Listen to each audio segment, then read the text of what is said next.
طاعة الزوج مقدمة على طاعة الوالدين. أعيد، طاعة الزوج مقدمة على طاعة الوالدين. يعني إذا قال لك لا تروحي عن بيت أهلك، ما بتروح عن بيت أهلك. بل لا تصومين صيام النافلة بدون إذنه. إذا كنت صائم يقول لك افطري، تفطري. هذا الصيام النافلة مو صيام الفرض طبعا. طاعته مقدمة على طاعة الوالدين.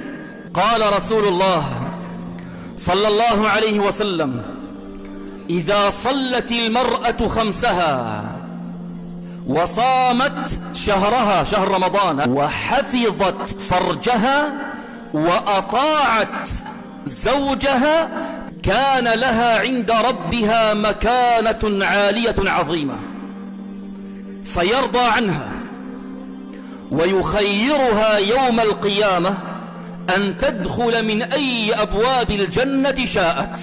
الله أكبر.